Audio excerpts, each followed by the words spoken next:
Hello everyone, welcome back to my channel. So today we will start with Political Science Theory and Practice of Democracy, unit number 2. So first, have a look at the syllabus displayed on the screen. So basically इस particular unit के अंदर हम लोगों को theory complete करनी है of liberal representative democracy, participatory democracy और deliberative democracy. तो इसको हम लोग डिटेल में डिस्कस करेंगे अब. सबसे पहले हम बात करेंगे लिबरल रिप्रेजेंटेटिव डेमोक्रेसी की. अब ये सुनने में लग रहा होगा ये क्या होता है. चलो इसे बिल्कुल सिंपल तरीके से समझते हैं. लिबरल रिप्रेजेंटेटिव डेमोक्रेसी का मतलब है एक ऐसा सिस्टम जिसमें लोग अपने रिप्रेजेंटेटिव्स को वोट देकर चुनते हैं जो उनके लिए डिसीजंस लेते हैं. मतलब हम खुद से डायरेक्ट डिसीजंस नहीं लेते बल्कि हम अपने रिप्रेजेंटेटिव्स को भेजते हैं जो हमारे लिए गवर्नमेंट में काम करते हैं और लॉज बनाते हैं. अब लिबरल पार्ट का मतलब है कि ये सिस्टम लोगों की फ्रीडम को रिस्पेक्ट करता है. इसमें सभी को अपने ओपिनियंस रखने की आज़ादी होती है और सबको बराबर के अधिकार दिए जाते हैं. इसमें इंडिविजुअल राइट्स भी काफ़ी इंपॉर्टेंट होते हैं जैसे कि freedom of speech, freedom of religion और राइट टू प्राइवेसी. तो इस सिस्टम में हर व्यक्ति को अपनी ज़िंदगी अपने हिसाब से जीने का हक मिलता है जब तक उसका काम दूसरे की फ्रीडम को अफेक्ट ना करे. एक एग्जाम्पल से समझते हैं. मान लो कि हमारे शहर में एक इलेक्शन हो रहा है तो हम सब अपने फेवरेट कैंडिडेट को वोट देंगे जो हमारे लिए काम करेगा. ये कैंडिडेट हमारी तरफ से हमारे इंटरेस्ट को रिप्रेजेंट करेगा. अगर कैंडिडेट जीत जाता है तो वो गवर्नमेंट में जाके हमारे लिए डिसीजंस करेगा. जैसे अगर कोई लॉ बनाना है या कोई नई स्कीम चलानी है तो ये रिप्रेजेंटेटिव हमारे लिए ये डिसीजंस लेगा. हम खुद से डायरेक्टली इन डिसीजंस को नहीं लेते. हम अपने रिप्रेजेंटेटिव्स के थ्रू अपने राइट्स और इंटरेस्ट को प्रोटेक्ट करते हैं. लिबरल रिप्रेजेंटेटिव डेमोक्रेसी में सबके लिए एक इक्वल चांस होता है अपने रिप्रेजेंटेटिव्स को चूज़ करने का. सभी को वोट देने का राइट होता है चाहे वो किसी भी कास्ट, रिलीजन या जेंडर से हो. ये सिस्टम ये इंश्योर करता है कि सबको अपनी वॉइस सुनने का मौका मिले. So what are the key points. तो इसका फर्स्ट फीचर है रिप्रेजेंटेटिव्स का रोल. हम डायरेक्ट डिसीजंस नहीं लेते, हम अपने रिप्रेजेंटेटिव्स को वोट देकर भेजते हैं. Second feature is freedom and rights. ये सिस्टम लोगों को अपनी इंडिविजुअल फ्रीडम और राइट्स देने पे फोकस करता है. Third, equality. हर इंसान को इक्वल राइट्स मिलते हैं चाहे वो कहीं से भी हो या उसकी कास्ट कुछ भी हो. Fourth, indirect decision making. हमारे रिप्रेजेंटेटिव्स हमारे लिए डिसीजंस लेते हैं. फॉर एग्जाम्पल, मान लो हमारे शहर में वाटर सप्लाई सिस्टम इम्प्रूव करना है. हम यहाँ पे डायरेक्ट डिसीजंस नहीं लेते लेकिन अपने इलेक्टेड रिप्रेजेंटेटिव्स को वोट देकर भेजते हैं जो गवर्नमेंट में जाके ये इशू उठाता है और सोल्यूशन निकालता है. तो इस तरह से लिबरल रिप्रेजेंटेटिव डेमोक्रेसी में हमारे रिप्रेजेंटेटिव्स हमारी बिहाफ पे काम करते हैं और हमारी फ्रीडम्स और राइट्स को प्रोटेक्ट करते हैं. तो ये था लिबरल रिप्रेजेंटेटिव डेमोक्रेसी का कॉन्सेप्ट. अब बात करते हैं पार्टिसिपेटरी डेमोक्रेसी के बारे में. इसका कॉन्सेप्ट थोड़ा अलग है और ये काफ़ी इंटरेस्टिंग है. जैसे कि नाम से ही क्लियर हो रहा है, ये डेमोक्रेसी का एक ऐसा मॉडल है जिसमें लोग एक्टिवली पार्टिसिपेट करते हैं. सिर्फ वोटिंग तक ही नहीं बल्कि गवर्नमेंट के डिसीजंस बनाने में भी उनका डायरेक्ट इन्वॉल्वमेंट होता है. इसमें लोग सिर्फ इलेक्शंस में वोट नहीं करते बल्कि उन्हें और चीज़ों में भी पार्टिसिपेट करने का मौका मिलता है जैसे कम्युनिटी मीटिंग्स, प्रोटेस्ट, डिस्कशंस और पॉलिसी बनाने में. यानी कि ये डेमोक्रेसी ज़्यादा इंगेज्ड है. सब लोग अपने आइडियाज़ रखते हैं, डिसीजंस करते हैं और डिस्कशंस करने में अपना हिस्सा डालते हैं. इसको हम एक एग्जाम्पल से समझते हैं. मान लो कि हमारे शहर में एक इम्पॉर्टेंट इशू है जैसे क्लीन वाटर सप्लाई का. इस इशू को सॉल्व करने के लिए सिर्फ एक लीडर या रिप्रेजेंटेटिव के ऊपर नहीं छोड़ा जाता. पार्टिसिपेटरी डेमोक्रेसी में हम सबको मिलकर डिसीजन लेना होता है. इसका मतलब है कि लोकल लेवल पे लोग एक साथ आते हैं, डिस्कशंस करते हैं और आइडियाज़ शेयर करते हैं कि कैसे हम वाटर सप्लाई इम्प्रूव कर सकते हैं.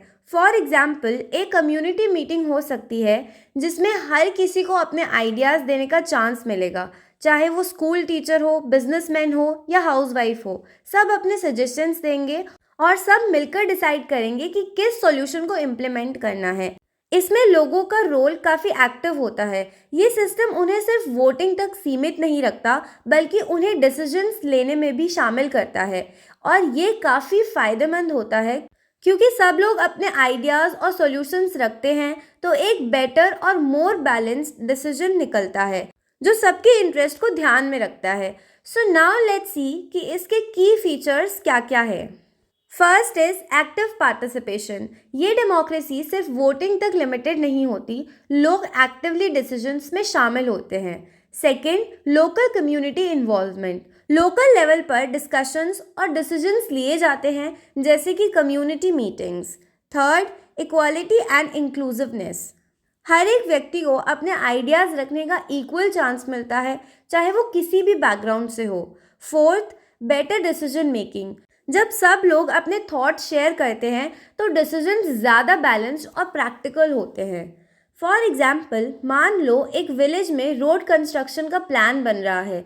इस केस में विलेज से सभी लोग मिलकर डिसीजन करते हैं कि किस तरह का रोड बनना चाहिए, कहाँ पे पैसे इन्वेस्ट किए जाए और किस रूट को चूज़ किया जाए। ये सिर्फ लोकल लीडर या पॉलिटिशियंस का डिसीजन नहीं होता, बल्कि हर किसी का इनपुट होता है। ये सिस्टम लिबरल रिप्रेजेंटेटिव डेमोक्रेसी से थोड़ा डिफरेंट है, क्योंकि यहाँ लोगों का डायरेक्ट इन्वॉल्वमेंट ज़्यादा होता है। मतलब ये सिर्फ इलेक्शंस के वक्त काम नहीं करता, बल्कि हर वक्त लोग अपनी वॉइसेस सुनवाते हैं और डिसीजंस में शामिल होते हैं। तो ये था participatory democracy. So now let's move to deliberative democracy. इसका आइडिया काफ़ी सिंपल है, लेकिन थोड़ा डिफरेंट भी है। डेलिब्रेटिव डेमोक्रेसी में लोगों को डिसीजंस लेने से पहले अच्छे से सोचने और डिस्कस करने का वक्त मिलता है। मतलब ये डेमोक्रेसी सिर्फ वोटिंग या पार्टिसिपेशन तक लिमिटेड नहीं है, बल्कि इसमें लोग डिसीजंस लेने से पहले डेलिब्रेट करते हैं। डेलिब्रेट का मतलब है कि हम अच्छे से सोच विचार करते हैं, डिस्कशंस करते हैं और सभी पॉइंट को समझने की कोशिश करते हैं। इस डेमोक्रेसी का मेन फोकस है सच्चे और थॉटफुल डिस्कशंस। जब लोग किसी डिसीजन पे पहुंचने की कोशिश करते हैं तो वो सभी प्रोज और कॉन्स को समझते हैं और एक इन्फॉर्म्ड डिसीजन लेते हैं। ये सिस्टम सिर्फ लोगों की ओपिनियंस को ही नहीं सुनता, बल्कि उन्हें अच्छे से सोचने और रैशनल डिसीजंस करने के लिए इंकरेज करता है। फॉर एग्जाम्पल, मान लो एक इम्पॉर्टेंट इशू है जैसे स्कूल एजुकेशन रिफॉर्म्स। इस इशू पर डिस्कशन लेने से पहले डेलिब्रेटिव डेमोक्रेसी के तहत हम सब एक ओपन डिस्कशन रखते हैं। यहाँ पर सभी लोग अपने आइडियाज़, कंसर्न्स और सजेशन शेयर करते हैं। मान लो कि टीचर्स, स्टूडेंट्स, पेरेंट्स और इवन एजुकेशन एक्सपर्ट्स मिलकर इस डिसीजन में पार्ट लेते हैं। सब लोग अपने ओपिनियंस देंगे, लेकिन सिर्फ अपनी पर्सनल फीलिंग्स या बायसेस नहीं, बल्कि फैक्ट्स और लॉजिक के साथ। जैसे एक टीचर कह सकता है कि हमारे स्कूल में स्टूडेंट्स को प्रैक्टिकल नॉलेज की ज़रूरत है, और एक पेरेंट कह सकता है कि मुझे लगता है कि ज़्यादा होमवर्क देना स्टूडेंट्स के मेंटल हेल्थ को अफेक्ट कर रहा है। फिर ये सब लोग अपने पॉइंट्स को अच्छे से समझने की कोशिश करेंगे और एक फाइनल डिसीजन पे पहुंचने से पहले हर पर्सपेक्टिव को कंसिडर करेंगे। सो now let's see key features of deliberative democracy. First, reason discussions.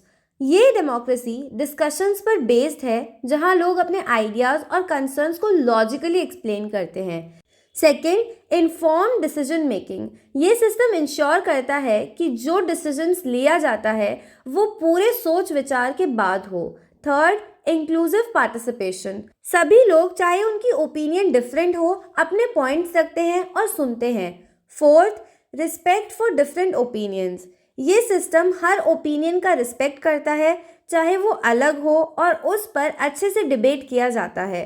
जैसे फॉर एग्जाम्पल, मान लो एक गवर्नमेंट पॉलिसी है जो एनवायरनमेंट प्रोटेक्शन के बारे में है। इस पॉलिसी के इम्पैक्ट को समझने के लिए गवर्नमेंट एक पब्लिक डिस्कशन ऑर्गेनाइज करती है, जिसमें एक्सपर्ट्स, कॉमन सिटीजन्स और पॉलिसी मेकर मिलकर बात करते हैं। इस डिस्कशन में हर कोई अपनी ओपिनियन देता है और सब मिलकर डिसाइड करते हैं कि पॉलिसी में क्या चेंजेस होने चाहिए ताकि वो हर एक के लिए बेनिफिशियल हो। सो बेसिकली डेलिब्रेटिव डेमोक्रेसी का प्रोसेस होता है, फर्स्ट डिस्कशन एंड डिबेट, सभी लोग अपने ओपिनियंस डिस्कस करते हैं। Second, listening and understanding, her opinion को रिस्पेक्ट दिया जाता है और दूसरे के पॉइंट ऑफ व्यू को समझने की कोशिश की जाती है। थर्ड, इन्फॉर्म्ड डिसीजंस, जब सब डिसीजंस हो जाते हैं तब एक इन्फॉर्म्ड और रीजन डिस्कशन लिया जाता है। ये सिस्टम लोगों को सिर्फ अपनी फीलिंग्स के बेसिस पर डिसीजंस नहीं लेने देता, बल्कि उन्हें रैशनली और फैक्ट्स के साथ सोचने का मौका देता है। ये था डेलिब्रेटिव डेमोक्रेसी का कॉन्सेप्ट। Now conclusion. डेमोक्रेसी का मेन आइडिया है लोगों की पार्टिसिपेशन और उनके राइट्स का प्रोटेक्शन। लिबरल रिप्रेजेंटेटिव डेमोक्रेसी में लोग अपने रिप्रेजेंटेटिव्स को चूज करते हैं जो उनके लिए डिसीजंस लेते हैं। ये सिस्टम इंडिविजुअल फ्रीडम और राइट्स को प्रोटेक्ट करता है, जिसमें सबको बराबर का हक मिलता है। पार्टिसिपेटरी डेमोक्रेसी में लोग सिर्फ वोट देने तक लिमिटेड नहीं होते, उन्हें एक्टिवली डिसीजंस में शामिल होने का मौका मिलता है। लोकल लेवल पे डिस्कशंस, कम्युनिटी इन्वॉल्वमेंट और इक्वल पार्टिसिपेशन इस डेमोक्रेसी की मेन फीचर है। डेलिब्रेटिव डेमोक्रेसी में डिसीजंस लेने से पहले लोग अच्छे से सोच विचार करते हैं और डिस्कशंस करते हैं। ये इंश्योर करता है कि डिसीजंस इन्फॉर्म्ड और लॉजिकल हो, जिसमें सभी पर्सपेक्टिव्स को ध्यान में रखा जाता है। इन सभी मॉडल्स में डेमोक्रेसी का पर्पस एक ऐसा सिस्टम बनाना है जिसमें लोगों की वॉइस सुनी जाए, उनकी फ्रीडम और राइट्स का रिस्पेक्ट हो और डिसीजंस उनके बेटरमेंट के लिए लिए जाएं। This was unit number 2। I hope आपको सारी चीज़ें अच्छे से क्लियर हो गई होंगी। अगर फिर भी आपको कोई डाउट्स हैं तो feel free to ask me in the comment box. I will reply you as soon as possible. Also, don't forget to subscribe to my channel and thank you so much for watching.